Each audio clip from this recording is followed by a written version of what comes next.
Hello, everyone. Welcome. Wherever you are, whatever you're doing. It's obviously bedtime, and I'm glad you're here with me. We're back with a little more Arabian Nights today, although I've been skipping on reading the poetry to get started, so I think I probably better do that today. It's been a little bit. So we'll do a starting poem.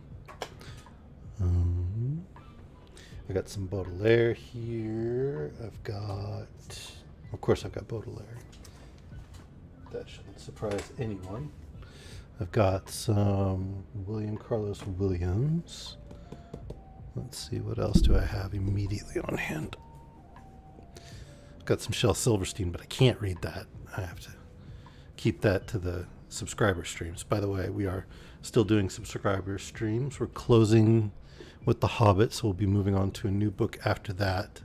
We do read things from like Runny Babbitt, Where the Sidewalk Ends, Light in the Attic, and others for the poetry for those readings. It's a lot of fun.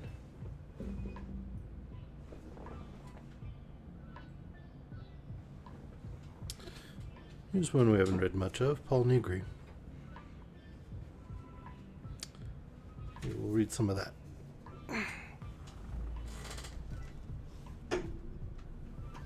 And the tea is here. Awesome. Ow, and it's very hot. It's very hot. Okay. Try not to scald myself on the tea again. I really ought to read some of Poe's poems. I know we've read some of his short stories, but I don't think we've actually read any of his poetry. At least not on stream. Of course, I've read his poetry before, but not live on stream. All right, let's see.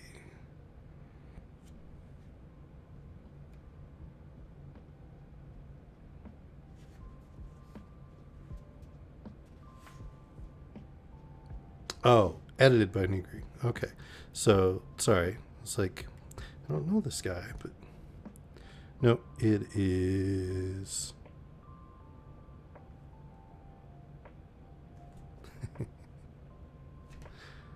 It is a short collection of poems. He's just the editor. But here's a classic, William Blake. It's one of my favorites, like all-time favorites. Probably also a little cliche to be somebody's favorite, but I do like it. So this is The Tiger by William Blake. Tiger, tiger, burning bright in the forests of the night, what immortal hand or eye could frame thy fearful symmetry? In what distant deeps or skies burnt the fire of thine eyes? On what wings dare he aspire? What the hand dare seize the fire? And what shoulder and what art could twist the sinews of thy heart? And when thy heart began to beat, what dread hand and what dread feet? What the hammer, what the chain, and what furnace was thy brain? What the anvil, what dread grasp dare its deadly terrors clasp? When the stars threw down their spears and watered heaven with their tears, did he smile his work to see? Did he who made the lamb make thee? Tiger, tiger, burning bright in the forests of the night, what immortal hand or eye dare frame thy fearful symmetry?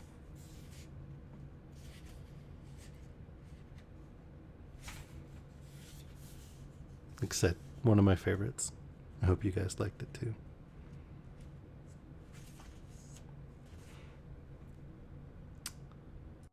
I'll do my scene transition that I forgot. And how about some Wordsworth? And then we'll get into the story. Let's do I wandered lonely as a cloud. I wandered lonely as a cloud that floats high on high o'er vales and hills, when all at once I saw a crowd, a host of golden daffodils. Beside the lake, beneath the trees, fluttering and dancing in the breeze, continuous as the stars that shine and twinkle on the Milky Way, that stretched in never-ending line along the margin of a bay. 10,000 saw I at a glance, tossing their heads in a sprightly dance. The waves beside them danced, but they outdid the sparkling waves in glee, A poet could not but be gay in such a jocund company. I gazed and gazed, but little thought what wealth the show to me had brought. For oft, when on my couch I lie, in vacant or in pensive mood, they flash upon that inward eye, which is the bliss of solitude. And then my heart with pleasure fills, and dances with the daffodils. Hey, Alex, I'm glad you're here. You usually don't catch the live streams. How are you today? We were just reading Wander with the Cloud by William Wordsworth, and before that we did Tiger by Blake. But now we are going to get back into the Voyages of Sinbad. Great adventurer who claims to be a self-made man, but in fact inherited all his wealth.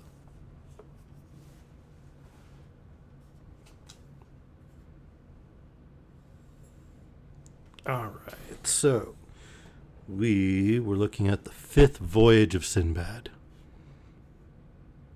13-hour stream, Alex. Good Lord. Put me to shame with your endurance, sir. I usually quit after an hour or two. I think my longest was just over 5.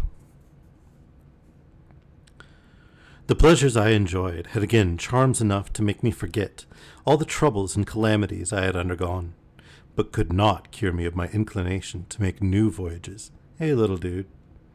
I therefore bought goods and departed with them for the best seaport.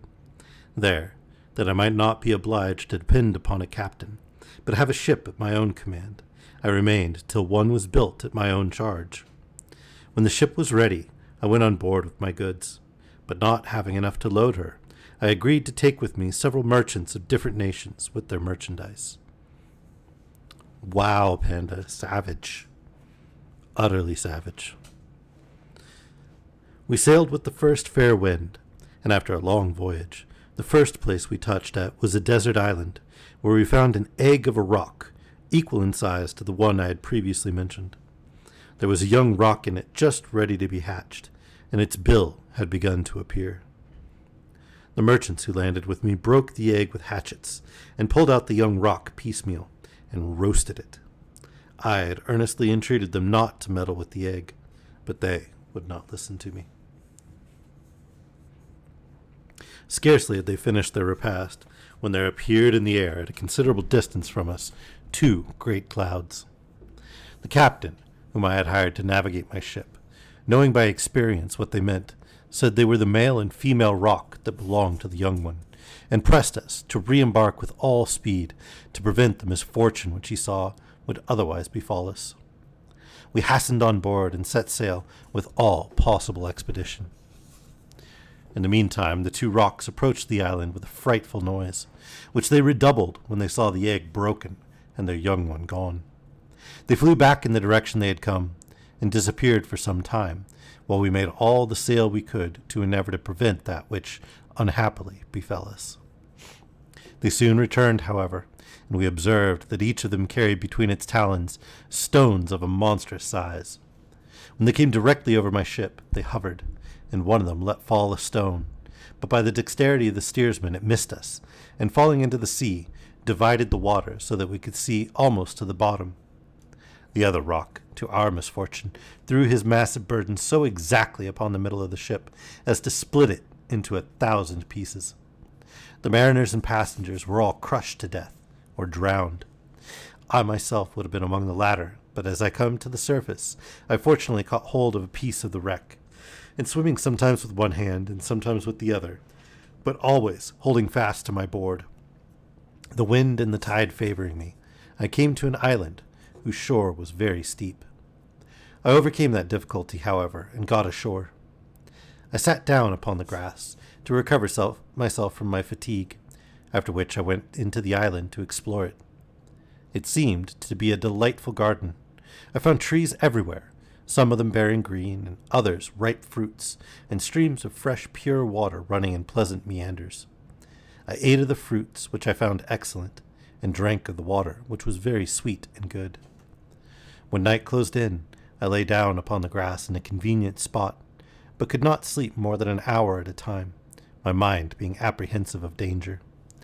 I spent the best part of the night in alarm, and reproached myself for my imprudence in not remaining at home, rather than undertaking this last voyage.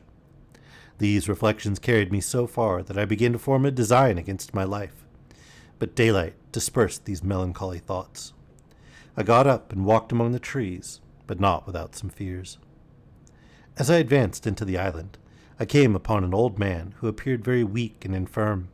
He was sitting on the bank of a stream, and at first I took him to be one who had been shipwrecked like myself. I went toward him and saluted him, but he only slightly bowed his head. I asked him why he sat so still, but instead of answering me, he made a sign for me to take him upon my back and carry him over the brook, signifying that it was to gather fruit.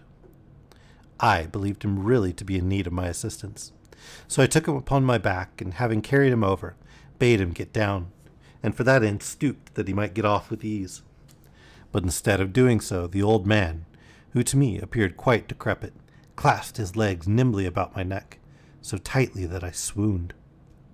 Notwithstanding my fainting, the ill-natured old fellow kept fast about my neck, but opened his legs a little to give me time to recover my breath. When I had done so, he thrust one of his feet against my stomach, and struck me so rudely on the side with the other that he forced me to rise up against my will. Having arisen, he made me walk under the trees, forced me now and then to stop and gather and eat fruit such as we found. He never left me all day, and when I lay down to rest at night, laid himself down with me, holding always fast about my neck. Every morning he pushed me to make me awake, and afterward obliged me to get up and walk, and pressed me with his feet. You may judge then what trouble I was in to be loaded with such a burden of which I could not rid myself. One day I found in my way several dry calabashes that had fallen from a tree. I took a large one, and after cleaning it, pressed into it some juice of grapes which abounded in the island. Having filled the calabash, I put it by in a convenient place, and going thither again some days after, I tasted it, and found the wine so good that it soon made me forget my sorrow, gave me new vigor, and so exhilarated my spirits that I began to sing and dance as I walked along. The old man, perceiving the effect which this liquor had upon me, and that I carried him with more ease than before, made a sign to give him some of it. I handed him the calabash, and the liquor pleasing his palate, he drank it all off, and was soon so intoxicated that his grip released. Seizing this opportunity, I threw him upon the ground, where he lay without motion. I then took up a great stone and crushed his head to pieces. I was extremely glad to be thus freed forever from this troublesome fellow. I now walked back toward the beach, where I met the crew of a ship that had cast anchor to take in water. They were surprised to see me, but more so at hearing the particulars of my adventure. "You fell," said they, "into the hands of the old man of the sea, and are the first who ever escaped strangling by his malicious tricks.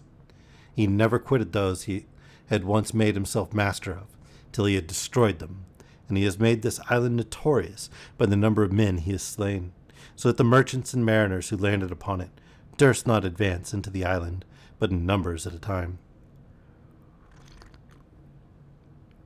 After saying this, they carried me with them to the ship. The captain received me with great kindness when they told him what had befallen me. He put out to sea, and after some days' sail, we arrived at the harbor of a great city, the houses of which were built of hewn stone. One of the merchants who had taken me into his friendship invited me to go along with him. He gave me a large bag, and having recommended me to some of the people of the town who used to gather coconuts, desired them to take me with them. "Go," said he, "follow them, and act as you may see them do, but do not separate from them, otherwise you may endanger your life." Having thus spoken, he gave me provisions for the journey, and I went with them. We came to a thick forest of cocoa palms, very lofty, with trunks so smooth that it was not possible to climb to the branches that bore the fruit. When we entered the forest, we saw great numbers of apes of various sizes, who fled as soon as they perceived us, and climbed up to the top of the trees with surprising swiftness. The merchants, in whose company I was, gathered stones and threw them at the apes on the trees. I did the same, and the apes, out of revenge, threw coconuts at us so fast and with such gestures as sufficiently showed their anger and resentment. We gathered up the coconuts and from time to time threw stones to provoke the apes. By this stratagem we filled our bags with coconuts. I soon sold mine and returned several times to the forest for more. By this means I made a considerable sum. The vessel in which I had come sailed with some merchants, who loaded her with coconuts. I expected the arrival of another, which anchored soon after for the like of loading. I embarked in her all the coconuts I had, and when she was ready to sail, took leave of the merchant who had been so kind to me. But he could not embark with me, because he had not finished his business at the port. We sailed toward the islands, where pepper grows in great plenty. From thence we went to the Isle of Kamari, where the best species of wood of aloes grows, and whose inhabitants have made it an inviolable law to themselves to drink no wine. I exchanged my coconuts in those islands for pepper and wood of aloes, and went with other merchants pearl fishing. I hired divers, who brought me up some that were very large and pure. Later I embarked in a vessel that happily arrived at Bassorah. From thence I returned to Baghdad, where I made vast sums from my pepper, wood of aloes, and pearls. I gave the tenth of my gains in alms, as I had done upon my return from my other voyages, and endeavored to dissipate my fatigues by amusements of various kinds. When he had thus finished his story, Sinbad presented Hindbad with 100 sequins as before, and entreated him to present himself at the usual hour the next day. I'm really shocked that anybody will sail with Sinbad at this point. I mean, he is the only one who survives any of his voyages. I mean, are we totally sure that he doesn't just, get them over the horizon, murder everybody else on the ship, take their gear and their goods, and then make up these fantastic stories? Just saying. The sixth voyage. The roving spirit being in me, I could not stay long idle. So after a year's rest, I made ready for my sixth voyage, in spite of the entreaties of my friends and kinsfolk. This time I traveled through Persia and the Indies before taking ship. And he's having to go, a couple countries over to find people to sail with him? And at last embarked at a distant port in a vessel that was bound for a long voyage. We had sailed far when one day the captain quitted his post in great grief, and casting away his turban cried in a voice of agony, "A rapid current carries the ship along with it, and we shall all perish in less than a quarter of an hour. Pray to God to deliver us from this peril. We cannot escape if he does not take pity on us." At these words he ordered the sails to be lowered, but all the ropes broke, and the ship was carried by the current to the foot of an inaccessible mountain, where she struck and went to pieces, yet in such a manner that we saved our lives, our provisions, and the best of our goods. The danger being over, the captain said to us, "God has done what pleased him. Each of us may dig his grave and bid the world adieu, for we are all in so fatal a place that none shipwrecked here ever returned to his home." His discourse affected us deeply, and we embraced each other, bewailing our unhappy fate. The mountain at the foot of which we were wrecked formed part of the coast of a very large island. It was incredible what a quantity of goods and riches we found cast ashore. All these objects served only to augment our despair. In all other places, rivers run from their channels into the sea, but here a river of fresh water ran out of the sea into a dark cavern, whose entrance was very high and spacious. What was most remarkable in this place was that the stones of the mountain were of crystal, rubies, or other precious stones. Trees also grew here, most of which were wood of aloes, equal in goodness to those of Kamari. To finish the description of this place, which might well be called a gulf, since nothing ever returned from it, it was not possible for ships to get off when once they approached within a certain distance. If they were driven thither by a wind from the sea, then the wind and the current impelled them, and if they came into it when a land wind was blowing, which might seem to favor their getting out again, the height of the mountain stopped the wind and brought a calm, so that the force of the current carried them ashore. To make the misfortune complete, there was no possibility of ascending the mountain or of escaping by sea. We were indeed in a sorry plight. The number of wrecks and skeletons which were upon the coast confirmed the captain's statement that our chance of escape was very small. Although the spot was fair enough to see, we mourned our lot, and awaited death with such patience as we could command. At last, our provisions began to run short, and one by one the members of the company died, until I was left alone out of the entire number. Those who died first were interred by the survivors, and I paid the last duty to all my companions. Nor are you to wonder at this, for I had husbanded the provisions that fell to my share better than they. In addition, I had some of my own, which I did not share with my comrades. Yet when I buried the last, I had so little remaining that I thought I could not long survive. I dug a grave, resolving to lie down in it, because there was no one left to inter me. I must confess to you at the same time that while I was thus employed, I could not but reproach myself as the cause of my own ruin, and I repented that I had ever undertaken this last voyage. Nor did I stop at reflections only, but had begun to hasten my own death by tearing my hands with my teeth. But it pleased God once more to take compassion on me, and put it in my mind to go to the bank of the river which ran into the great cavern. Considering its probable course with great attention, I said to myself, this river, which runs thus underground, must somewhere have an issue. If I make a raft and leave myself to the current, it will convey me to some inhabited country, or I shall perish. If I be drowned, I lose nothing, but only change one kind of death for another. And if I get out of this fatal place, I shall not only avoid the sad fate of my comrades, but perhaps find some new occasion of enriching myself. Who knows but fortune awaits, upon my getting off this dangerous shelf, to compensate my shipwreck with usury. I immediately went to work upon large pieces of timber and cables, for I had considerable choice of them, and tied them together so strongly that I soon made a very solid raft. When I had finished, I loaded it with some bags of rubies, emeralds, ambergris, rock crystal, and bales of rich stuffs, and leaving it to the course of the river, resigned myself to the will of God, comforting myself in the reflection that in any case it little mattered how death came, whether in the form of drowning or starvation.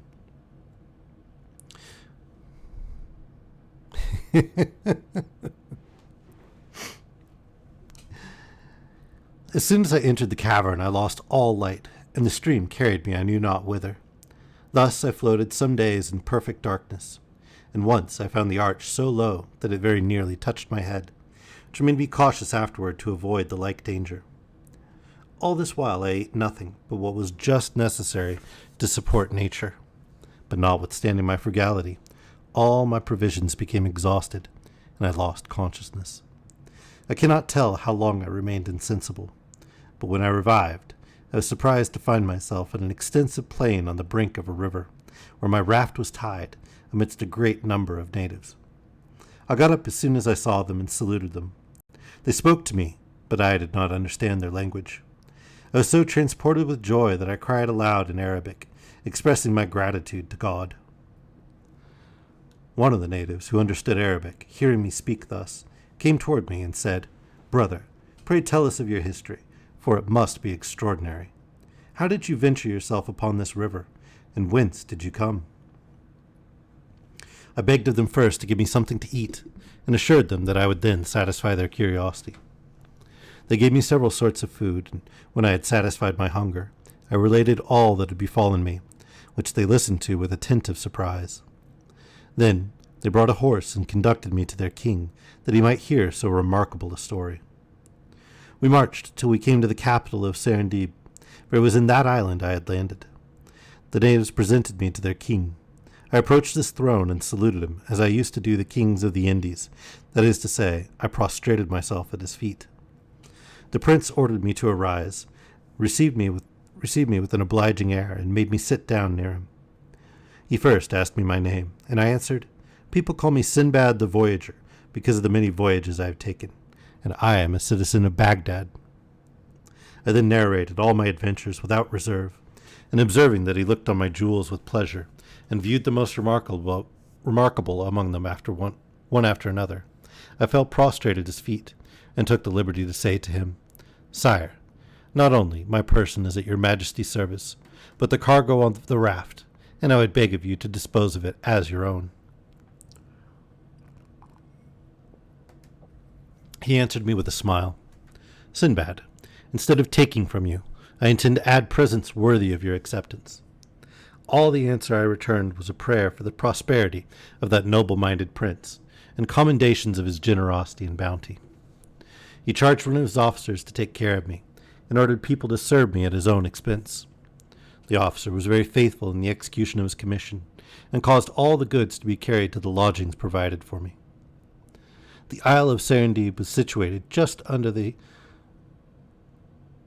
equinoctial line, so that the days and nights there are always of 12 hours each, and the island is 80 parasangs in length and as many in breadth. The capital stands at the end of a fine valley in the middle of the island, encompassed by mountains the highest in the world. They are seen 3 days' sail off at sea. Rubies and several sorts of minerals abound, and the rocks are for the most part composed of a metalline stone made use of to cut and polish other precious stones. All kinds of rare plants and trees grow there, especially cedar and coconut. There is also a pearl fishery in the mouth of its principal river, and in some of its valleys are found diamonds. Having spent some time in the capital, and having visited all the places of interest around, among which is the place where Adam dwelt after his banishment from paradise, I prayed the king to allow me to return to my own country, and he granted me permission in the most obliging and most honorable manner. He forced a rich present upon me. When I went to take my leave of him, he gave me one more considerable, and at the same time charged me with a letter for the commander of the faithful, or sovereign, saying to me, "I pray you give this present from me, and this letter to the caliph, and assure him of my friendship." The letter from the king of Serendib was written on the skin of a certain animal of great value, because of its being so scarce, and of a yellowish color. The characters of this letter were of azure, and the contents as follows: "The king of the Indies, before whom march 100 elephants, who lives in a palace that shines with 100,000 rubies, and who has in his treasury 20,000 crowns enriched with diamonds, to Caliph Harun al-Rashid. Though the present we send you be inconsiderable, receive it, however, as a brother and a friend, in consideration of the hearty friendship with which we bear for you, and of which we are willing to give you proof. We desire the same part in your friendship, considering that we believe it to be our merit, being of the same dignity with yourself. We conjure you this in the quality of a brother. Adieu." The present consisted firstly of one single ruby made into a cup, about half a foot high, an inch thick, and filled with round pearls of half a drachma each. Secondly, the skin of a serpent, whose scales were as large as an ordinary piece of gold, and had the virtue to preserve from sickness those who lay upon it. Thirdly, 50,000 drachmas of the best wood of aloes, with 30 grains of camphire as big as pistachios. And fourthly, a female of exceeding beauty, whose apparel was all covered over with jewels. The ship set sail, and after a very successful voyage we landed at Bussorah, and from thence I went to Baghdad, where I immediately went to deliver the king's letter to the caliph. And after I had presented myself, the caliph listened with attention to my description of the Indies, which showed that the king had in no way exaggerated his wealth. And I likewise described the manners and customs of the people, which also interested the commander of the faithful. Having spoken thus, Sinbad signified that the account of his 6th voyage was at an end, and presented Hindbad with another 100 sequins, urging him to return next day to hear the history of his 7th and last voyage.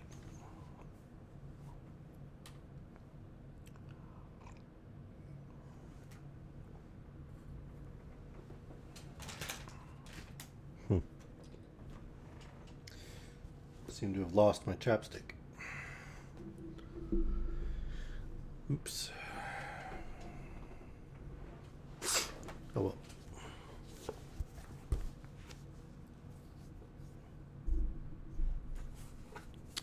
So, 7th voyage of Sinbad. You'd think he would have stopped by now.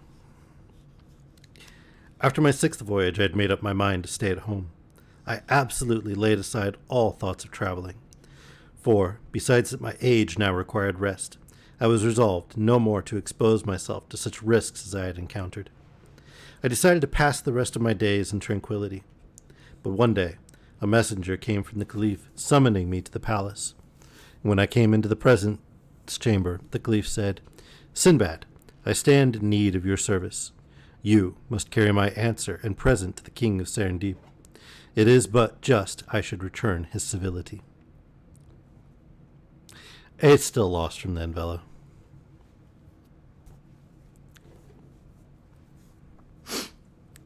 I tried to escape from this new trial, and narrated all my adventures to the Caliph.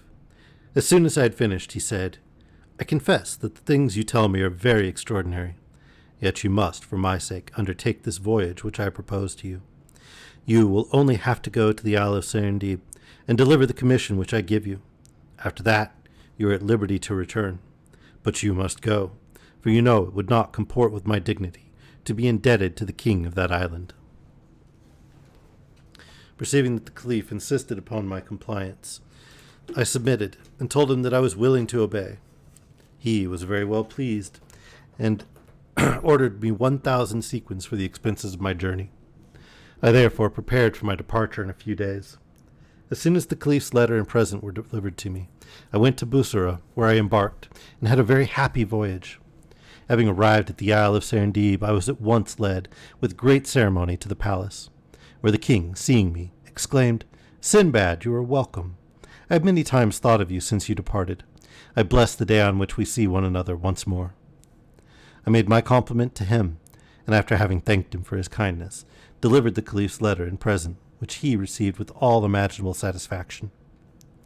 The Caliph's present was a complete suit of cloth of gold, valued at 1,000 sequins, 50 robes of rich stuff, 100 of white cloth, the finest of Cairo, Suez, and Alexandria, a vessel of agate broader than deep, an inch thick and half a foot wide, the bottom of which represented in bas relief a man with one knee on the ground, who held a bow and an arrow ready to discharge at a lion. He sent him also a rich tablet, which according to tradition belonged to the great Solomon. The Caliph's letter was as follows. Greetings, in the name of the sovereign guide of the right way, from the dependent on God, Harun al-Rashid, whom God hath set in the place of vice-regent to his prophet, after his ancestors of happy memory, to the potent and esteemed Raja of Serendib. We received your letter with joy, and send you this from our imperial residence, the guardian of superior wits. We hope, when you look upon it, you will perceive our good intention, and be pleased with it. Adieu. The king of Serendib was highly gratified that the Caliph answered his friendship. A little time after this audience, I, with great difficulty, obtained permission to return, and with a very handsome present I embarked to return to Baghdad, but had not the good fortune to arrive there so speedily as I had hoped. God ordered it otherwise. 3 or 4 days after my departure, we were attacked by corsairs, who easily seized upon our ship, and took those of us of the crew who did not fall in the fight into a far country, and sold us as slaves. I, being one of the number, fell into the hands of a rich merchant, who, as soon as he bought me, carried me to his house, treated me well, and clad me handsomely for a slave. Some days after, not knowing who I was, he asked me if I understood any trade. I answered that I was no mechanic, but a merchant, and that the corsairs who sold me had robbed me of all I possessed. But tell me, replied he, can you shoot with a bow? I answered that the bow was one of my exercises in my youth. He gave me a bow and arrows, and taking me behind him on an elephant, carried me to a thick forest some leagues from the town. We penetrated a great way into the wood, and when he thought fit to stop, he bade me alight. Then, showing me a great tree, he said, Climb up that, and shoot at the elephants as you see them pass by, for there is a prodigious number of them in this forest. And if any of them fall, come and give me notice. Having spoken thus, he left me victuals and returned to the town, and I remained in the tree all night. I saw no elephant during that time, but next morning, as soon as the sun was up, I perceived a great number. I shot several arrows among them, and at last one of the elephants fell, whereupon the rest retired immediately, and left me liberty to go and acquaint my patron of my booty. When I had informed him, he gave me a good meal, commended my dexterity, and praised me highly. We went afterward together to the forest, where we dug a hole for the elephant, my patron dining to return when it was rotten, and take the teeth to trade with. I continued this employment for 2 months, and killed an elephant every day, getting sometimes into one tree, and sometimes into another. One morning, as I looked for the elephants, I perceived with extreme amazement that, instead of passing by me across the forest as usual, they stopped and came to me with a horrible noise in such number that the plain was covered and shook under them. They encompassed the tree in which I was concealed, with their trunks extended, and all fixed their eyes upon me. At this alarming spectacle I remained immovable, and was so much terrified that my bow and arrows fell out of my hand. My fears were not without cause, for after the elephants had stared upon me for some time, one of the largest of them put his trunk round the foot of the tree, plucked it up, and threw it on the ground. I fell with the tree, and the elephant, taking me with his trunk, laid me on his back, and followed by all the others, carried me to a hill, where he deposited me and withdrew with the herd. Imagine my surprise when I got up and saw that the hill was covered with elephants' bones and teeth. I at once guessed that this was the burial ground of the elephants, and admired the instincts of the animal, for I doubted not but that they carried me thither on purpose to tell me that I should forbear to persecute them, since I did it only for their teeth. I did not stay on the hill, but turned toward the city, and after having traveled a day and a night, I came to my patron. I met no elephant on my way, which made me think that they had retired farther into the forest, to leave me at liberty to come back to the hill without any obstacle. My master was overjoyed to see me. "Ah, poor Sinbad!" exclaimed he. "I was in great trouble to know what was become of you. I have been at the forest, where I found a tree newly pulled up, and a bow and arrows on the ground, and after having sought for you in vain, I despaired of ever seeing you once more. Pray tell me what befell you, and by what good chance you are still alive." I satisfied his curiosity, and, going both of us next morning to the hill, he found to his great joy that what I had told him was true. We loaded the elephant which had carried us with as many teeth as he could bear, and when I told him what I had found, he hastened to reach the hill, and we carried away as much ivory as we could. After we reached home, he said, "Sinbad, not only are we made rich, but you have also saved many lives, for hitherto a large number of slaves perished in the task of obtaining ivory. Consider yourself no longer a slave, and ask whatever you will from me. For you are evidently chosen by God for some great work." To this obliging declaration I replied, "Your giving me my liberty is enough to discharge what you owe me, and I desire no other reward for the service I had the good fortune to do you, but leave to return to my own country." "Very well," said he. The monsoon will in a little time bring ships for ivory. I will then send you home and give you wherewith to bear your passage." I thanked him again for my liberty and his good intentions toward me.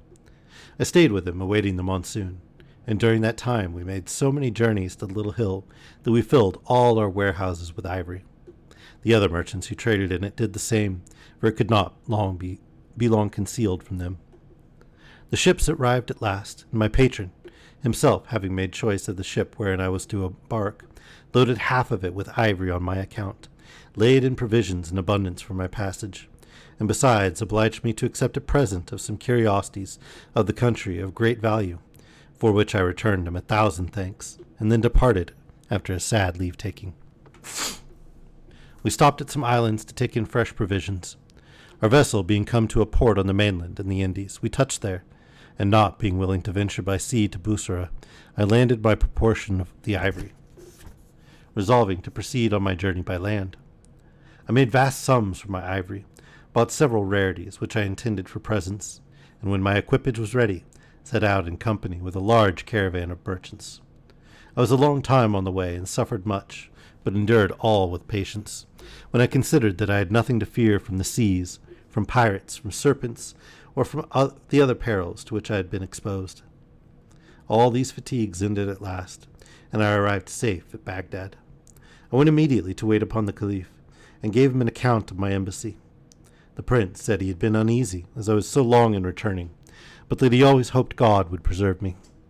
When I told him the adventure of the elephants, he seemed much surprised, and would never have given any credit to it had he not known my veracity.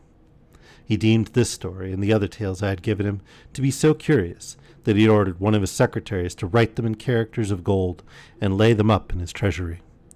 I retired well satisfied with the honors I received, and the presents which he gave me, and ever since I have devoted myself wholly to my family, kindred, and friends. Sinbad here finished the relation of his seventh and last voyage, and then addressed himself to Hindbad. Well, friend, said he, did you ever hear of any person that suffered so much as I have done, or of any mortal that has gone through so many vicissitudes? Is it not reasonable that, after all this, I should enjoy a quiet and pleasant life? Hindbad drew near and kissed his hand in token of respect, and said how insignificant were his own troubles compared with those he had heard related. Sinbad gave him another 100 sequins, and told him that every day there would be a place laid for him at his table, and that he could always rely upon the friendship of Sinbad the sailor.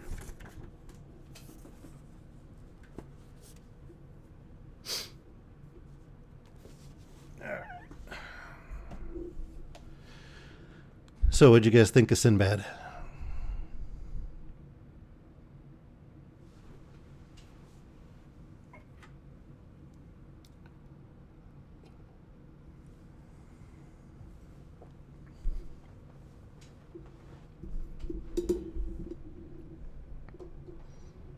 Anybody? No, definitely not.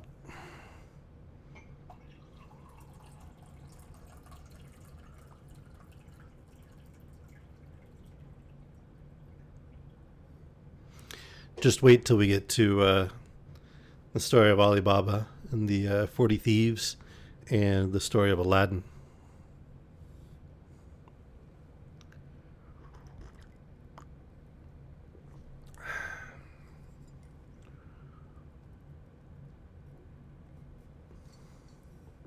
The next one, which I think we'll read on Saturday, will be the Three Sisters.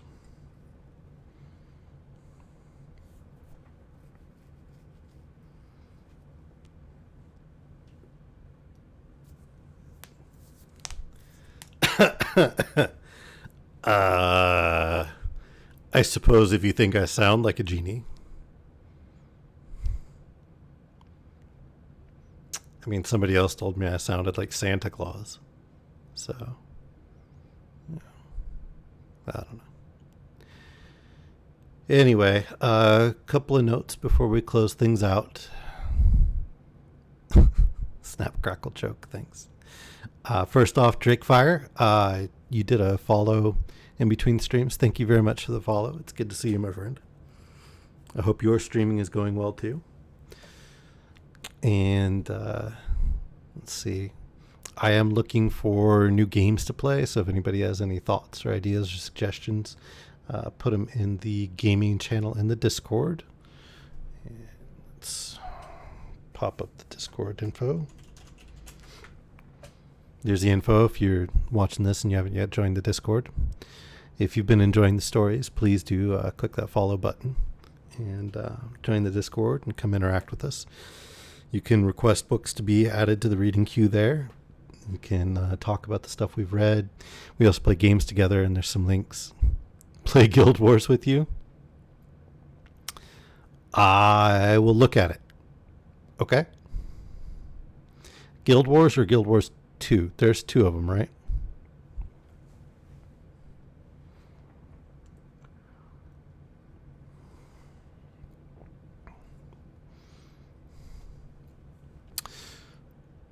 But anyway, we are getting closer to the end of Frankenstein, so I'll also be looking for another book to read there.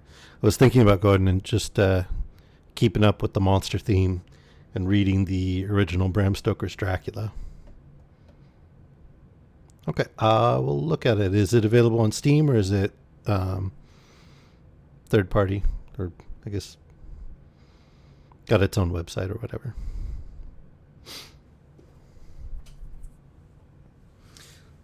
I realize that Steam is not the be-all, end-all of gaming, but it is where most people release their games now.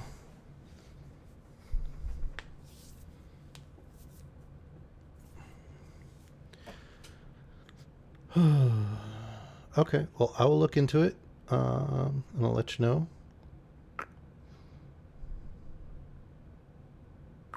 Yeah, that would be a little old. Almost as old. Well, actually, it's a little bit older than my computer. Unfortunately, it's not that much older than my computer. I need to get a new computer. The other day, when I was streaming, I actually ran out of RAM while I was streaming, and it started shutting down some of the programs I use for streaming, which is probably a bad sign. So, yeah. Definitely looking into upgrading my machine. Dino status activate. Indeed.